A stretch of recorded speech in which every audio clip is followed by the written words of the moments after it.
de paz que ao despertar de um novo homem nos induz. Te conclama, irmão, de última hora, a ingressar nesta seara de luz. Te conclama, irmão.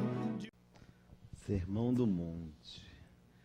Primeiro eu queria agradecer essas palavras carinhosas dessa que se tornou minha mãe do coração.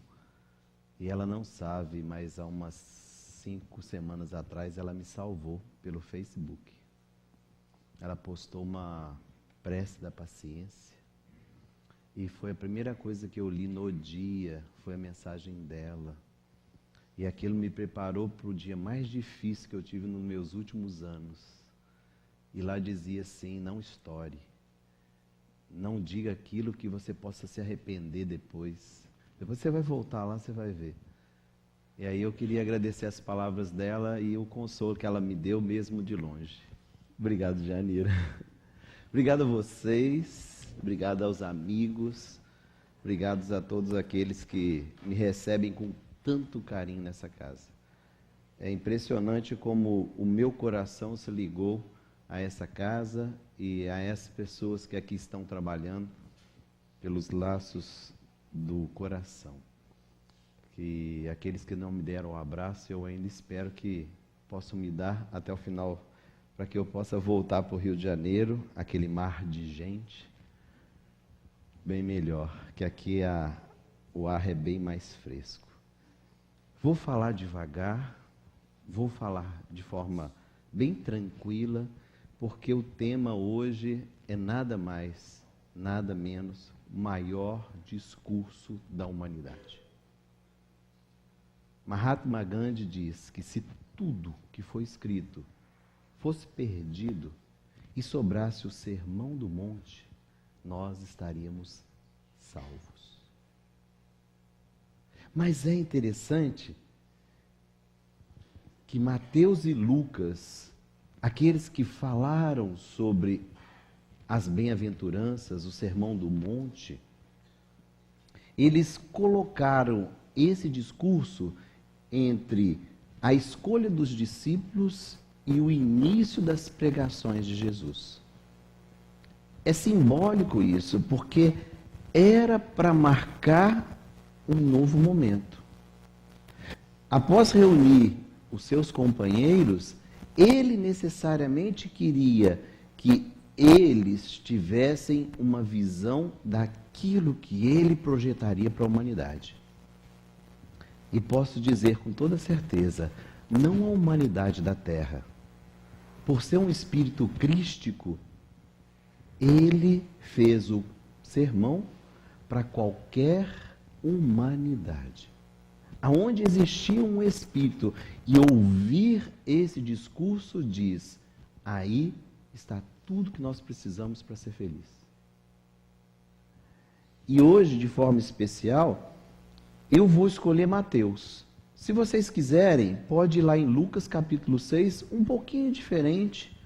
Tem as mesmas impressões, mas Mateus, sendo discípulo direto de Jesus, acompanhando Jesus, pôde registrar desde os primeiros momentos, porque ele era dos poucos letrados do grupo, ele registrou desde o início, desde as primeiras pregações, essas anotações foram crescendo.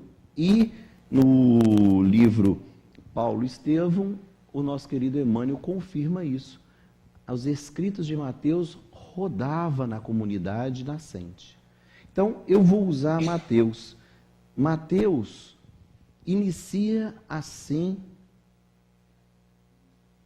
o Sermão do Monte. Vendo as multidões, Jesus subiu ao monte e assentou.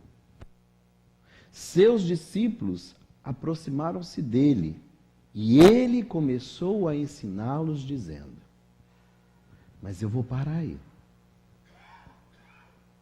Não era para a multidão. Conseguem perceber? Está bem claro no texto para quem ele deu o Sermão do Monte. Tinha a multidão, Mas ele chama o grupo de discípulos e faz o Sermão do Monte para o grupo de discípulos. Daniel, isso quer dizer o quê? Quer dizer que ele estava preparando aqueles que tinham condições de levar à frente o Evangelho. E eles precisavam de instruções mais profundas do que a multidão. Mas o que tem nesse discurso, Daniel? O que tem nesse sermão? Primeiro, nós temos que localizar Jesus e temos que localizar o que Jesus queria. Ele diz assim, vamos conhecer o discurso. Bem-aventurados os que choram, pois... A gente sabe de qual é salteado essa, né? Eu sei, pelo menos. Segunda, bem-aventurados pobres em espírito, pois dele é o reino dos céus. Terceira, bem-aventurados os humildes, pois eles receberão a terra por herança. Bem-aventurados os que têm fome e sede de justiça, pois serão satisfeitos. Bem-aventurados os misericordiosos, pois obterão misericórdia. Bem-aventurados os puros de coração, pois verão a Deus. Bem-aventurados os pacificadores, pois que serão chamados filhos de Deus. Bem-aventurados os perseguidos por conta ou por causa da justiça, pois deles é o reino dos céus. Bem-aventurados serão vocês, quando por minha causa, isso é Jesus falando, lembrem-se disso, os insultarem, os perseguirem e levantarem todo tipo de calúnia contra vocês. Para quem que ele estava falando mesmo? Olha como o diálogo é próximo. É vocês, meus discípulos. Alegrem-se, regozijem-se, porque grande é a sua recompensa no céu. Pois da mesma forma perseguiram os profetas que viveram antes de vocês.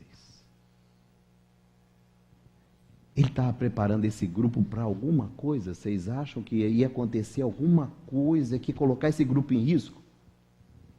Tenta imaginar na história de Jesus se aconteceu alguma coisa que ele já sabia que aconteceria e que ele precisava preparar.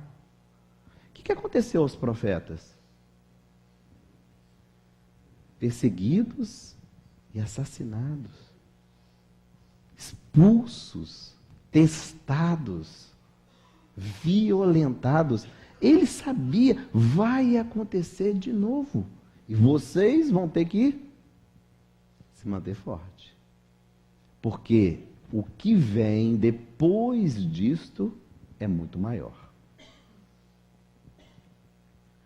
Alguém conhece esse livro? Se não conhece, anota aí e já cobra Dejanira e o Márcio para ter lá na nossa biblioteca, na nossa livraria. Tem lá, Valde? Não sei, tem que saber. Eu quero a informação. Então vai lá buscar a informação para a gente. Eu quero saber se tem. Eu vou sortear um aqui hoje. Tem ou não tem? Ah, a Ana está falando que não tem. A Ana conhece tudo lá. Rato de biblioteca, não é, Ana? É assim que tem que ser. Mas, então vai ficar para uma próxima vez. Eu ia sortear um aqui hoje. Então, quem for sorteado vai ganhar um abraço. Da Janira, que é muito melhor. Luz do Mundo, Espírito, Amélia Rodrigues, psicografia de Divaldo Pereira Franco, o maior professor que eu já tive. Se vocês puderem, tenham contato com a mediunidade de Divaldo. É das coisas mais maravilhosas.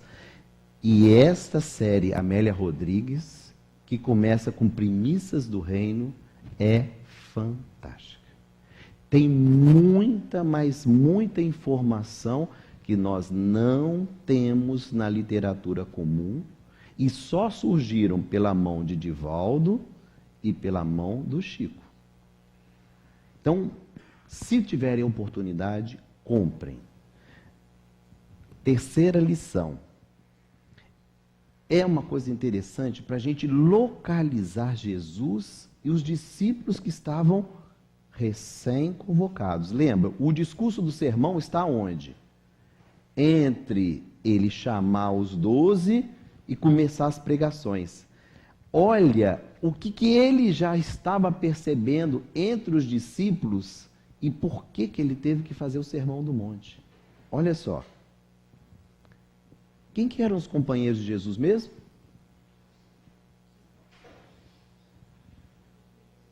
E garrou.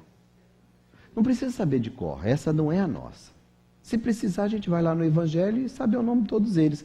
Mas eu tenho alguns outros que eu tenho certeza vocês conhecem, mas não se recordam.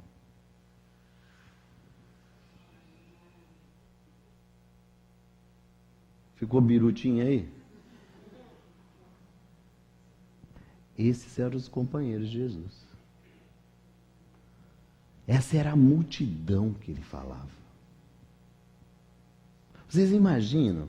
Jesus entrava numa cidade, assim, quantos habitantes tinha, por exemplo, Nazaré, Daniel, quando Jesus nasceu? 800 pessoas. Vocês imaginam Jesus chegando nessas pequenas cidades, pequenas aldeias, e todo mundo fica sabendo, tem um cara aí que cura todo mundo. Se falar que é atendimento de graça, o pessoal já faz multidão. Imagina se fosse Jesus, sofredores, enfermos, os carregados de problema. Graças a Deus aqui não tem ninguém. Os leprosos, os tuberculosos, os paralíticos, os surdos, os mudos, os cegos, os endemoniados, as meretrizes, os bandidos. Mateus era cobrador de impostos. E não tem nada que desagrade mais a um judeu do que pôr a mão no bolso. Eles eram odiados, porque eram judeus que cobravam de judeus para dar o dinheirinho para os romanos.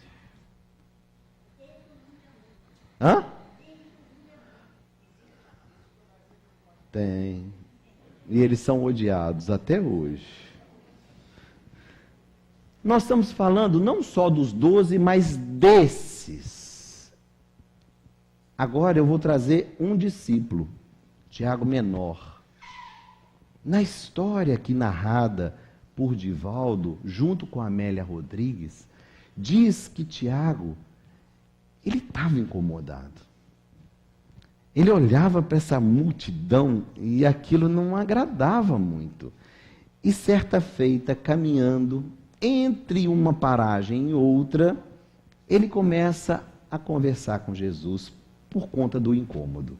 E ele diz assim: Senhor, anseio te ver-te em Jerusalém, entre os mais expressivos nomes do povo. Glorificado passará a posteridade entre aqueles filhos de Israel, que serão sempre venerados pelas gerações futuras. Ele queria Jesus rei. Queria Jesus comandando uma nação. E lembrar que Jerusalém estava escrava de Roma. Não é uma pessoa, não é um povo. Nós estamos falando de uma nação escrava de Roma. Eles odiavam os romanos. Como hoje odiaram os egípcios e os babilônicos. É uma sina desse povo. Ele queria que Jesus, e percebendo a grandeza dele, fosse aos maiorais. Mas ele, num diálogo muito carinhoso com Jesus, disse: Senhor, mas com essa multidão aí vai ser difícil, Senhor. Nós precisamos procurar as pessoas mais influentes. Nós temos que procurar os arquitetos da cidade. Nós temos que procurar os políticos. Nós temos que procurar as autoridades. Diz Amélia Rodrigues que Jesus, num silêncio, e o homem não parava de andar, não. E Tiago atrás falando: Senhor, e ele é isso que ele queria.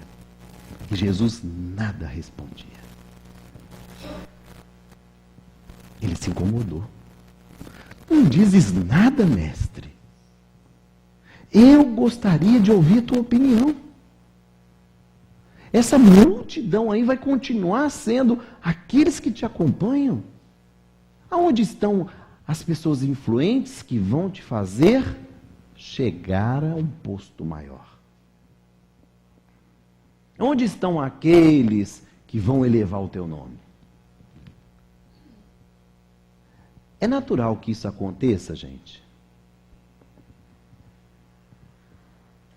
Será que a gente também vive essa expectativa em relação aos nossos filhos? Será que a gente vive essa expectativa em relação à nossa família? Eu quero que o meu filho dê certo. Eu quero que a minha família. Eu quero que o meu marido. A gente sempre quer. E se der para dar um empurrãozinho, leva lá no gabinete do prefeito. É interessante.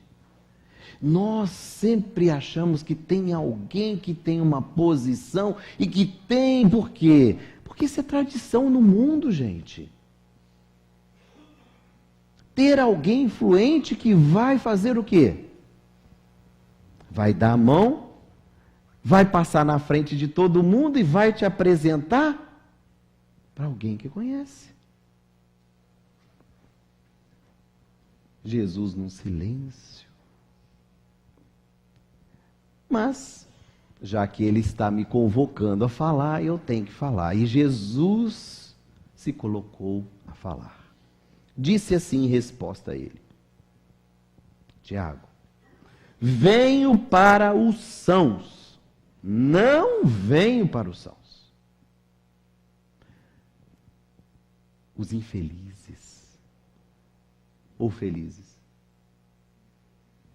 Eu não venho para aquele que tem saúde, eu não venho para aquele que está vivendo um período de felicidade, os ditosos, ou seja, afortunados, que não precisam de nada. Os que já receberam da terra o seu galardão, ou seja, a sua recompensa, o seu prêmio, as suas reservas de alegria, as suas altas concessões de triunfo, quanto transitórias.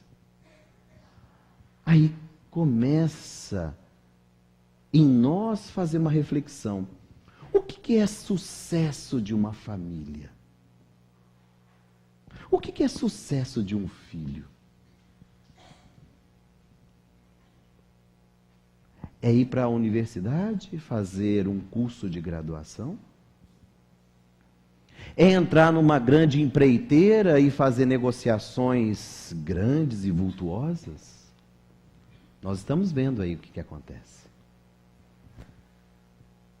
Se quiserem, eu dou mais detalhes. Quantos que por ascender profissionalmente ficam mais expostos à queda? Mas tudo que nós sonhamos é um bom salário para os nossos filhos. Que a renda familiar aumente. E esquecemos de nos perguntar: quais foram os nossos compromissos assumidos no mundo espiritual? Porque eu não consigo ler o Evangelho sem fazer uma ponte entre o que eu vivo E o que o Evangelho me diz? Jesus não estava dizendo para qualquer um, ele estava dizendo para aqueles que querem segui-los. E eu só vejo aqui quem quer segui-lo. Ou tem alguém aqui enganando a todos nós? Acho que não, né? Ah, Daniel, eu estou pela primeira vez só para conhecer. Tá, mas está à procura de alguma coisa, né? Parabéns. Escolheu uma casa santa. Escolheu uma casa que tem o Evangelho de Jesus como norte, as obras de Kardec como roteiro principal. É disso que nós temos que pensar. O que adianta vencer no mundo e perder a vida, a reencarnação? Nós temos que refletir mais. Às vezes, a doença atravessa o nosso caminho e nós... Que infelicidade. Infelicidade por quê? Porque estamos sendo convocados a uma luta que o mundo desconsidera? Que o mundo não coloca como herói? Eu vejo muitos heróis aqui. Muitas heroínas. Porque não desistem. Não desiste do filho drogado. Não desiste do marido alcoolizado. Não desiste da família que está, às vezes, envolvida por tramas obsessivas. Ele vai falar mais ao Tiago, que parecia tão inexperiente. Tiago, tens toda a razão em ambicionar os êxitos que passam ligeiros. E pode afervorar-te a sua conquista, marchando ao lado dos que se glorificam e dominam. És livre de minha parte para avançares pela rota que desejares. E eu fico feliz, porque é Jesus nos libertando da obrigação de ser. Nós não precisamos ser espíritas. Nós não precisamos ser cristãos. Se somos, é porque queremos. É um compromisso nosso com o Evangelho. Ele não está nos obrigando a nada. Você quer, Tiago? Você quer as coisas do mundo? Vai, filho. Seja feliz. Mas lembra, passa. E quem tem cabelo branco igual o Jailton, 4 pontes de safena, mamária, cateterismo, é o verdadeiro Lázaro. Lázaro, levanta-te. É sério, esse homem já esteve morto, fala que é mentira. E o médico que o ressuscitou, ele acha, né? O médico. Gente, a vida é um fio mais fino do que qualquer fio que vocês conhecerem. E quanto mais branco o cabelo, mais a gente percebe a transitoriedade da vida. Mas fala isso para um menino de 12 anos, 15 anos, 20 anos. Eu vou perder a minha vida no centro. Eles falam assim, eu tenho filhos, vocês acham que eu não tenho não, mas eu tenho. E bastante. Agora estão vindo os netos. É ótimo. Gente, nós temos que começar a pensar como espíritas, porque Jesus nos libertou. Está aqui a Amélia Rodrigues através de Divaldo. A mediunidade dele é santa, gente. Pode questionar o que vocês quiserem, mas a mediunidade de Divaldo é santa. Como o Chico, a mediunidade é santa. Olha o que eles nos deixaram. Isso daqui para mim não é Amélia Rodrigues, isso aqui é Jesus. Eu estou ouvindo Jesus aqui me libertando. Daniel, sai daqui e vai para a praia, vai viver o mundo, Daniel. Mas não se esquece, isso passa. Ele continua. Aqueles, porém, que amam a meu Pai e me servem, falo-ão ao lado dos atormentados, dos enfermos, dos desventurados, pois que para estes... Eu sei, vocês estão pensando naquele povo lá da rua, mas para mim não funciona assim não. Eu estou pensando em casa. Atormentado está dentro de casa.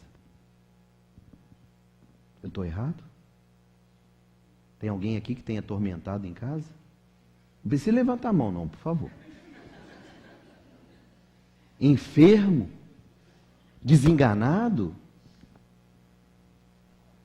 Quantas vezes nós queremos dizer, fala de Janira, a gente quer desistir. A vontade é, desiste mulher, larga tudo isso. Nós somos convidados várias vezes a desistir. Isso é o mundo dizendo, é mais fácil. Abandona, larga. Mas e a dor? Quando eu leio o Evangelho, eu tenho que pensar no meu lar, eu tenho que pensar na minha casa. As pessoas têm mania de pensar no mundo e o lar destruído. Desculpa, o meu olhar ainda é muito estreito, só vai até a largura do lar.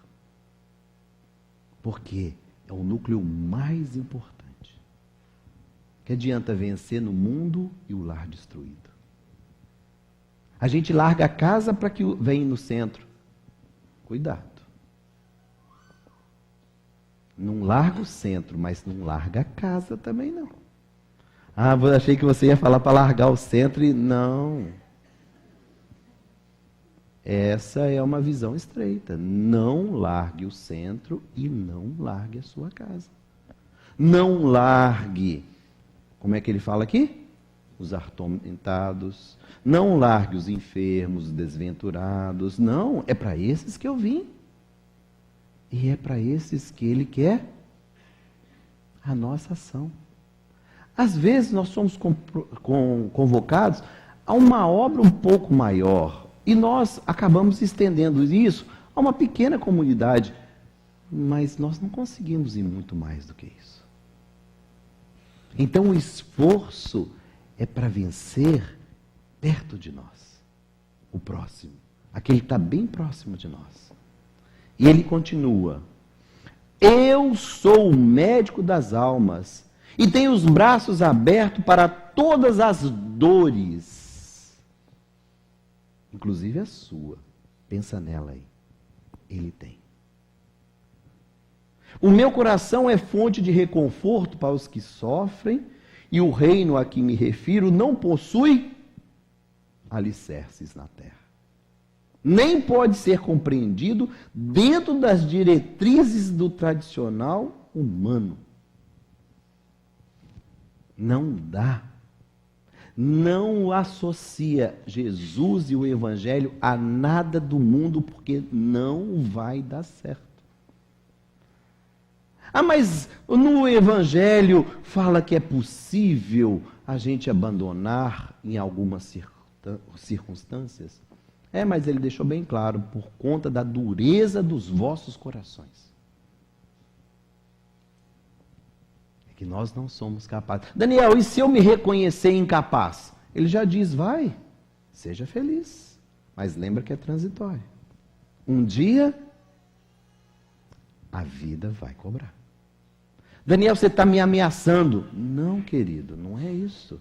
É só uma questão de responsabilidade. Nós estamos numa universidade. O Espiritismo é uma universidade. E ela está nos facultando, nos capacitando a viver por conta própria. Autonomia. Só que a gente quer alguém que nos console, alguém que nos alivie as dores. Não tem. Ah, mas e a cabine de passe? Entra ali com o pensamento lá longe. Você vai ver o que acontece. Nada. Tem que entrar ali como? Com o desejo de seguir Jesus. Aí faz diferença. Aí a gente ganha força extra para continuar. Daniel, mas o meu marido, e eu sei, essa é uma das dores mais profundas que nós temos. Como eu faço? Cada caso é um caso diferente. Nós precisamos ter muita calma. Eu só vou dar um conselho. E se fosse bom, eu venderia. Nunca digam separe. Nunca digam separe. Por quê?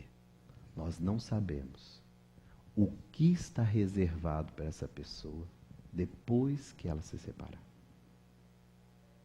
O plano B pode ser mais difícil do que o plano A. E o que a gente faz? A gente sofre junto. É isso que ele está dizendo. Quando chorar, chora junto. Mas dizendo, eu estou aqui. Toda vez que tiver dificuldade, estou aqui. Essa é a função do pai. Essa é a função da mãe. Essa é a função do irmão, do amigo. Eu estou aqui. Caia o mundo. Está aqui. Liga para mim. Fala comigo.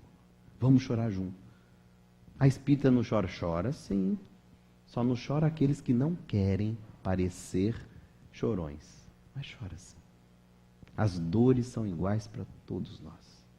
E quanto maior fica a família, mais a gente chora. Vamos para frente. Jesus ainda diz a Tiago, alicerça-se sobre dores extenuantes e possivelmente no sacrifício de muitas vidas. Cimentar-se-á no sacrifício dos que amam e que nada possuindo, não receiem perder o que não têm. Eu acho interessante isso. Se eu não tenho, eu não vou perder nada, eu só tenho a ganhar.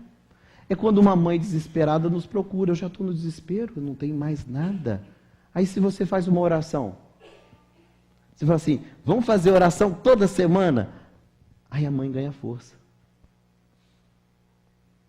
E acha que é a gente.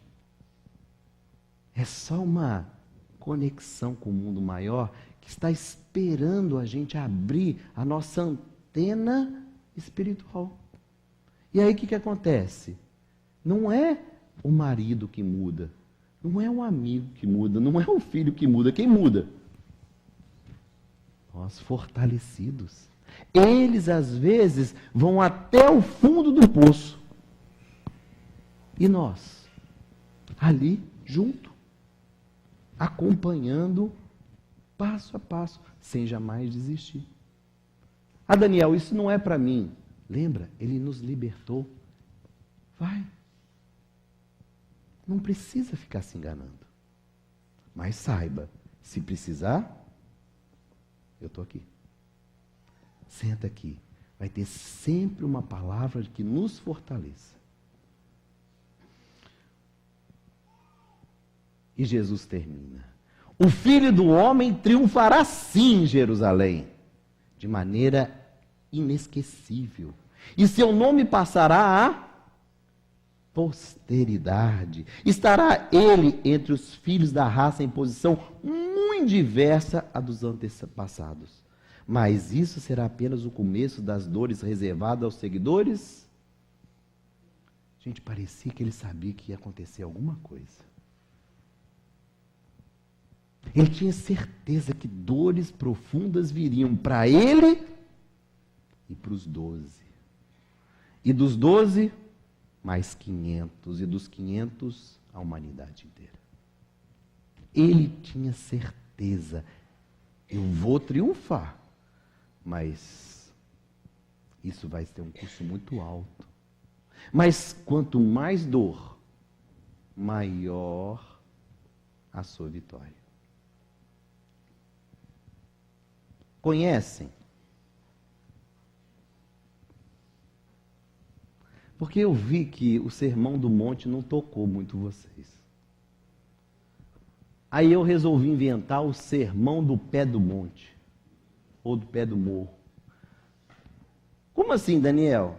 É um espírito que não é muito evangelizado, vai falar a mesma mensagem de uma forma bem rasteira. Vocês querem ouvir? Como assim? É como se fosse o Daniel falando. Quer ver? Infelizes os que gargalham, pois entrarão em desespero.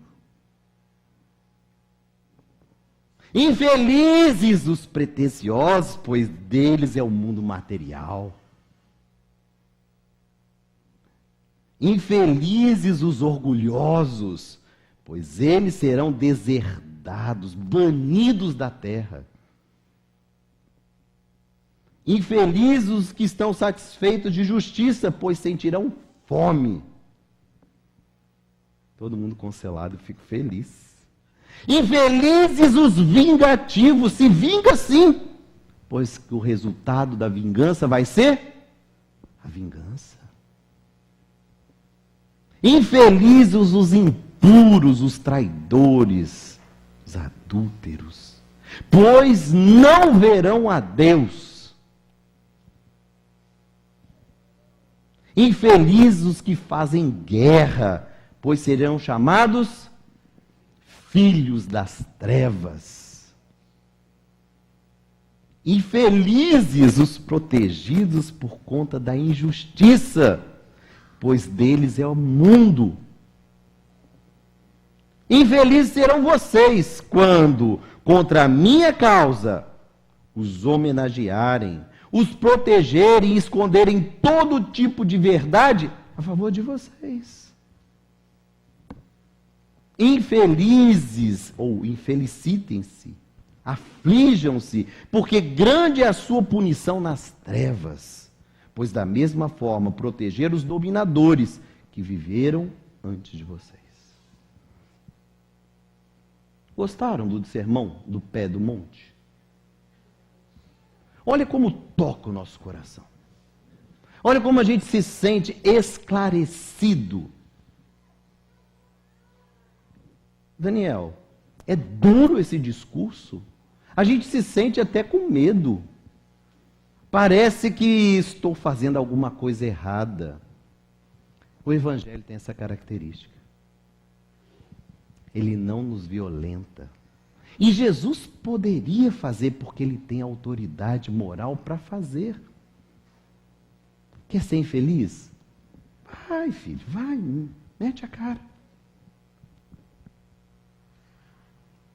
Nada disso.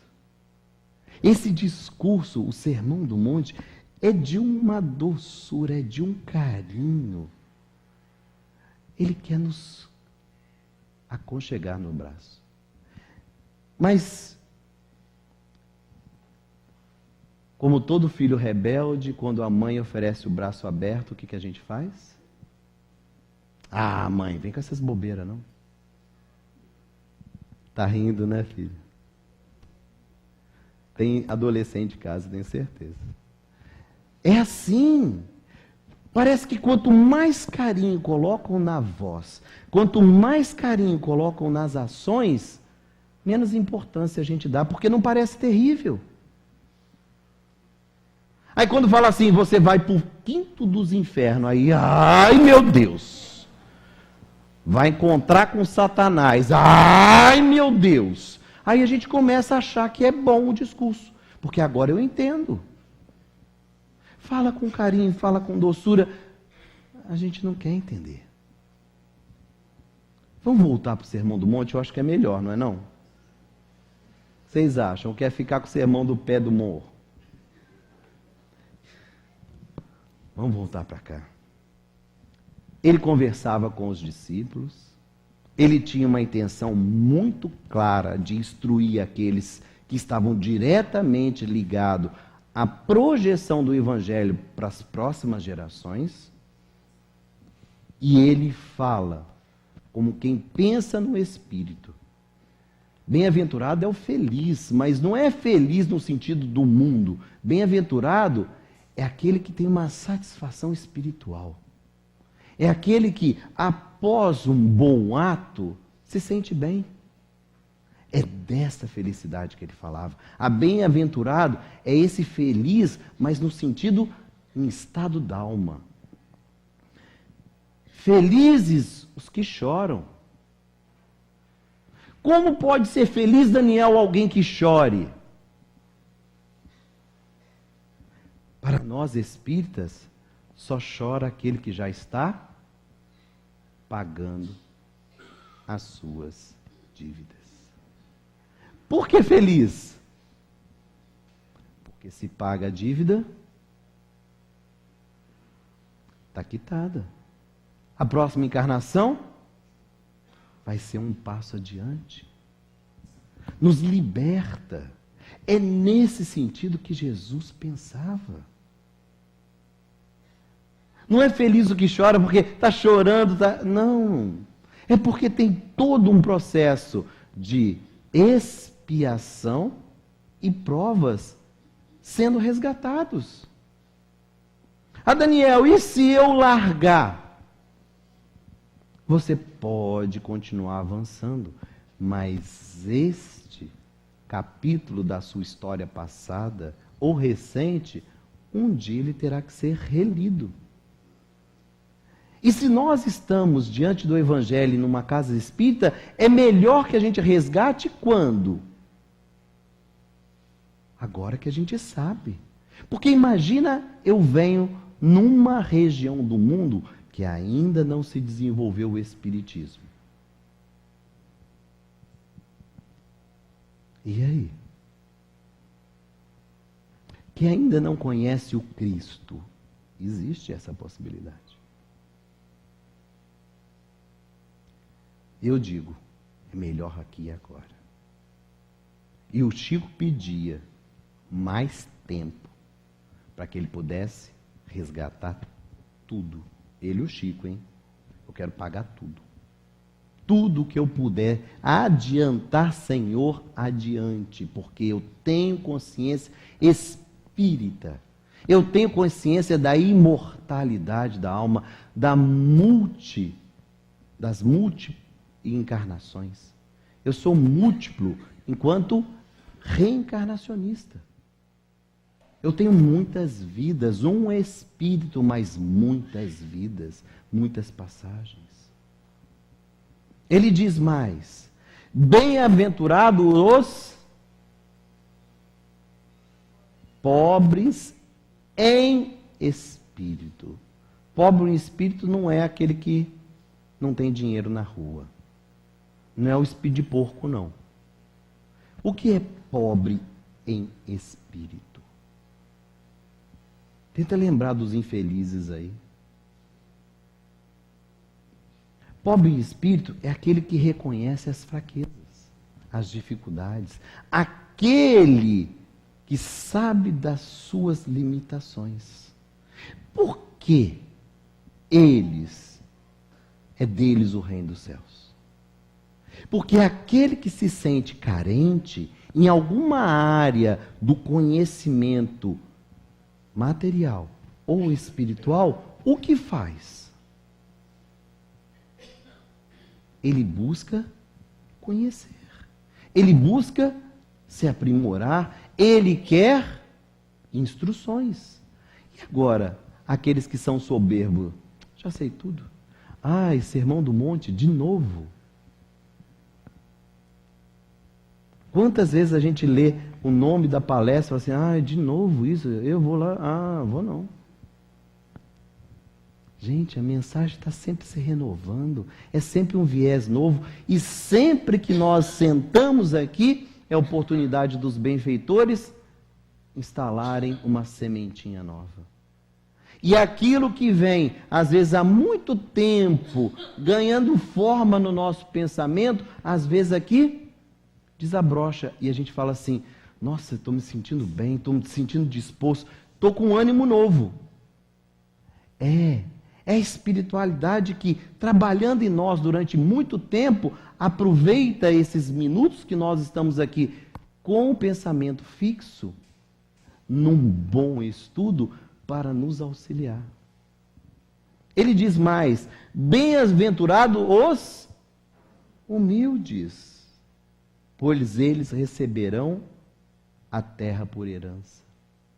Humilde não é no sentido apenas físico, mas é aquele que também sabe das suas limitações, sabe até onde pode ir e não se arrisca. Os humildes sabem que existem aqueles que estão mais à frente. E como Jesus disse, numa mesa não se senta nos primeiros lugares. O que o humilde faz? Fica em pé esperando todo mundo se sentar para ver aonde vai sobrar. Porque de repente eu sento na cabeceira, o que acontece? Tem alguém que fala assim, filho, aí não dá para você, senta aqui do lado. Aí fica feio, a gente se sente mal. O humilde vai receber a terra no sentido espiritual, vai permanecer nessa jornada evolutiva aqui na terra. Ele diz mais, bem-aventurados os que têm fome e sede de justiça, pois serão... Cuidado, essa justiça como está escrita? Com letra minúscula, não é justiça divina. Se você tem fome e sede de justiça, cuidado. Pode ser que materialmente te atendam. Mas se você tem fome e sede de justiça espiritual, pode ter certeza, Deus há de te atender. Não tenha dúvida. Agora, se eu entrar na justiça, tenho certeza de que vou receber? Espera 10 anos e aí vai ter a primeira audiência. Aí depois disso, não é dessa justiça material. A gente tem que ter cuidado. Você tem fome de uma justiça? Senhor, faça justiça no mundo. Tanta gente boa sofrendo e tanta gente má rindo. É disso que ele está falando. Calma. A gente tem uma preocupação de que seja limpa a terra. Calma, vai acontecer. Mas não vai acontecer nenhuma transformação material levando todos os maus. Não. Para Deus é mais importante educá-los.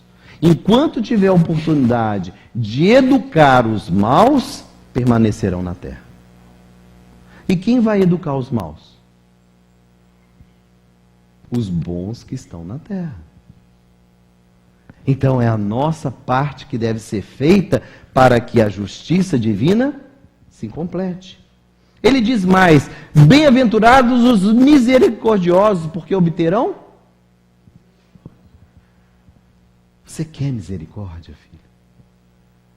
Então estende misericórdia ao filho, ao marido, ao companheiro, aos parentes, à sogra.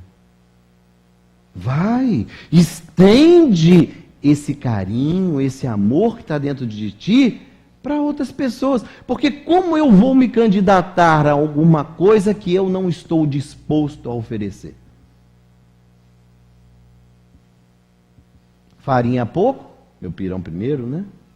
Quantos nós fazemos isso dentro de casa? É uma reflexão a ser feita. Ser misericordioso para aquele que erra dentro de casa. Jesus tem uma outra lição sobre o erro, aquela história das 7 vezes e que o pessoal rejeita muito. É interessante que muitos filhos erram e nós somos capazes de perdoar. Até mais do que 7 vezes 7. Não é isso? É, Janira? Mas 7, não sei se vocês se recordam, no mundo hebraico quer dizer todo o sempre. 7 são os números de dias que Deus precisou para fazer a terra. É um número cabalístico. 6, ele trabalhou e o 7º... Entenderam? 7 é um número cabalístico. Quando se fala 7 vezes 7, quer dizer perdoe para toda a eternidade. não 490 vezes. Era muito mais do que 490 vezes. Um filho é possível, a gente imagina. O marido já não tanto. O pessoal ri, é assim mesmo. É porque nós temos capacidade de amar uma pessoa diferente da outra. E quantas mães a gente vê com essa capacidade de estender misericórdia? Mesmo o filho roubando, batendo, machucando. Casos seríssimos que a gente vê e o amor continua incondicional. É um estado de alma que as mães desenvolvem, que não são todas, mas que algumas mães desenvolvem e que estendem esse amor que é quase o amor de Deus. Bem-aventurados os puros de coração. Pureza no coração é essa coisa que antes de pensar o mal, pensa o bem. Essa é a pureza de coração. Difícil, né? Eu posso botar um montão de imagem aqui, primeira coisa que vem é coisa ruim. Depois a gente começa a procurar os detalhes para ver se tem coisa boa. É assim. Os nossos olhos estão treinados para julgar. Porque o mundo nos ensinou a fazer isso. Jesus veio nos ensinar a ser misericordiosos, puros de coração. Daniel, mas isso é impossível. Ele disse para o Tiago, Tiago, pega o seu carro e segue a vida. Mas lembra que tudo que você conquistar no mundo é transitório, passageiro. Não leva daqui para frente. Ele diz mais, bem-aventurados os pacificadores, pois serão chamados... Gente, ele vivia num mundo onde a guerra era a essência. Onde a barbaridade era o dia a dia. Não existia diálogo entre romanos e judeus. Existia imposição, dominação, violência. No livro Há 2000 anos, eu já contei essa história aqui. O pai de Gesiel, que depois se transformará em Estevão, ele sai para ir ao mercado. E ao passar em frente aos romanos, abaixa a cabeça e não cumprimenta, por medo. E ao vê-lo passar, os romanos convocam. Como ousas passar sem se dirigir a nós, os seus senhores? E o esbofeteiam, porque disseram que ele era insubmisso. E aí ele vai no mercado sangrando, compra o que tinha que comprar e volta. Quando volta, se depara com outro grupo de soldados e agora ele já não sabia o que vai fazer. Eu cumprimento ou não cumprimento? Eu não cumprimentei, apanhei. Aí ele resolveu mudar, ele resolveu cumprimentar. Aí ele cumprimenta soldados de César, louvados sejam. Ele insolente, como se dirige a nós, sem que o possamos permitir. E bofeteiam ele de novo. Vai lá. Paulo e Estevão. O livro é maravilhoso. Paulo e Estevão, do Emmanuel. É disso que ele está falando. Antes de incitar a briga, antes de levantar a voz, seja o primeiro a colocar a água na boca para não ter que falar. Chegou a sogra gritando.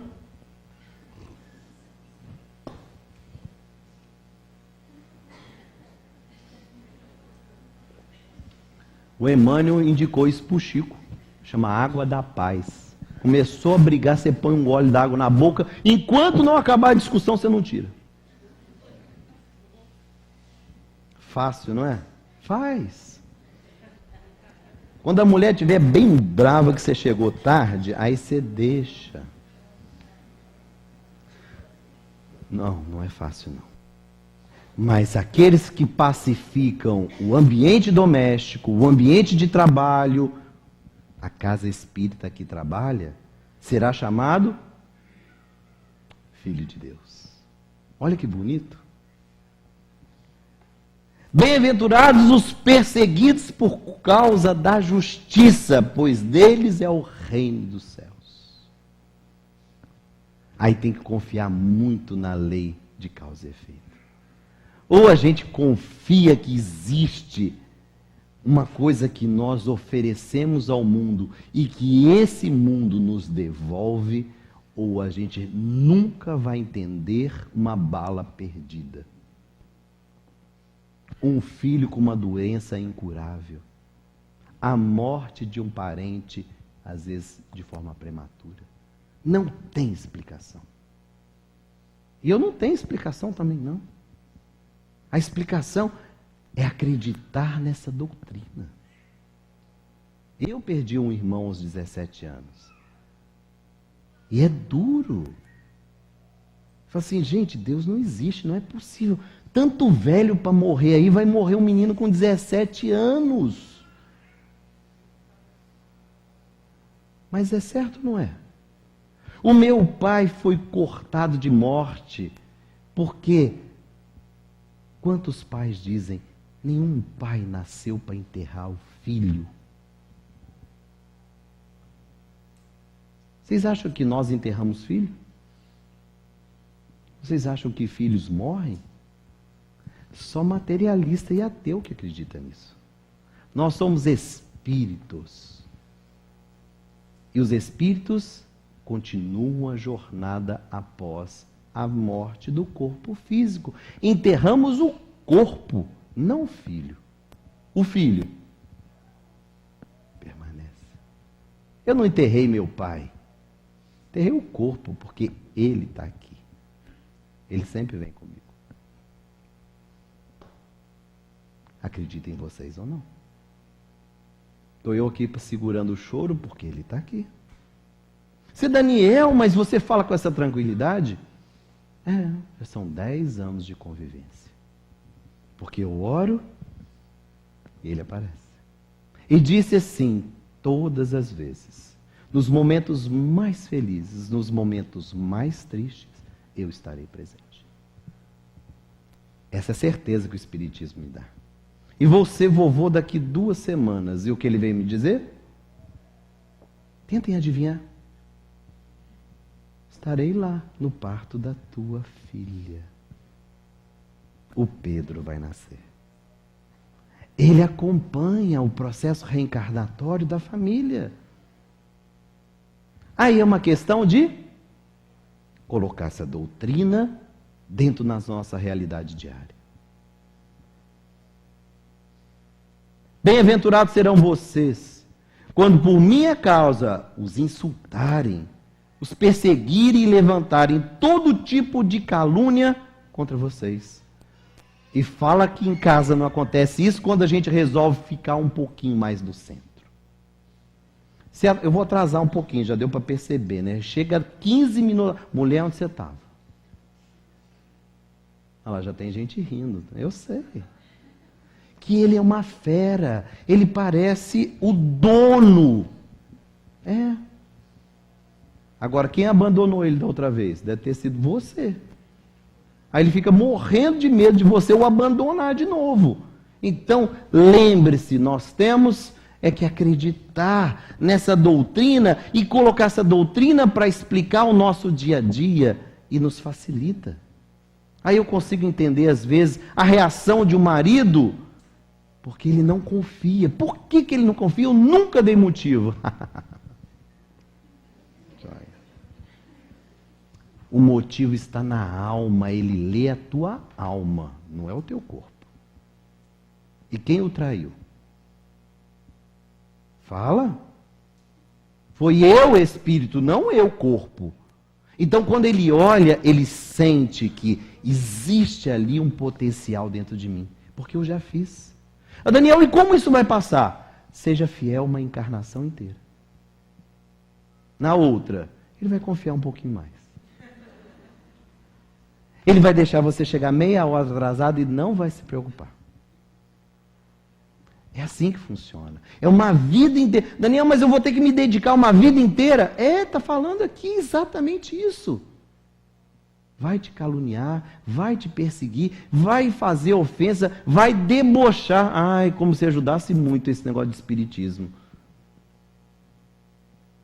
Os fantasminhas. Aí a pessoa fala. Eu tenho um amigo que fala, lá vem o Ghost. Ghost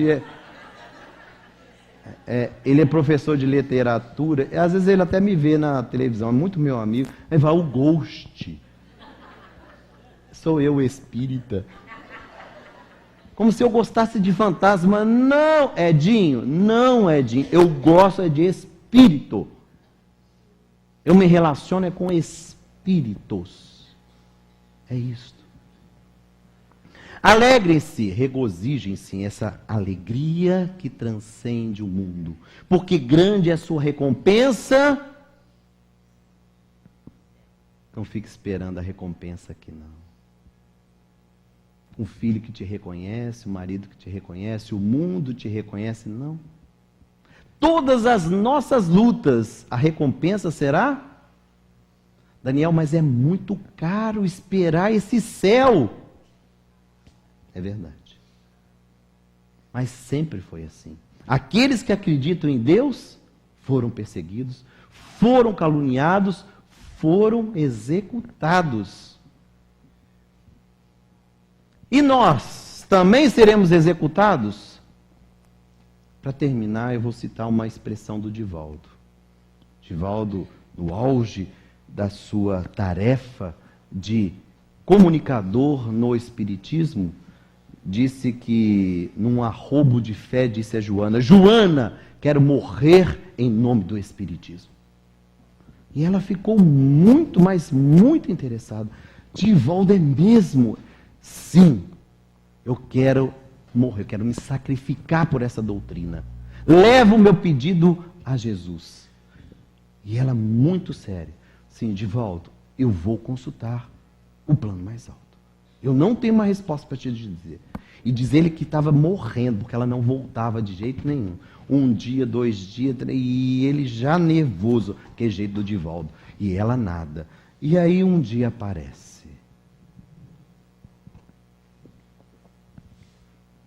E ele, como o Tiago, e aí, não fala nada? Vai falando. Quero. E aí, o que ela faz? Divaldo, o seu pedido foi aceito.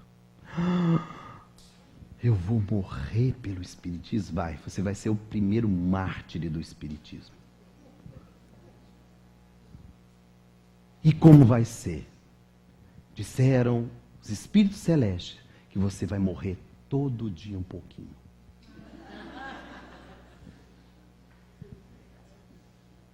É a dica que eu dou para todos nós, que temos família, que lutamos nessa luta diária com grandes leões. Os leões não estão na arena mais, os leões estão dentro de casa. E nós temos que nos sacrificar. Mas glória a Deus, porque esse sacrifício será reconhecido. Que Jesus nos abençoe.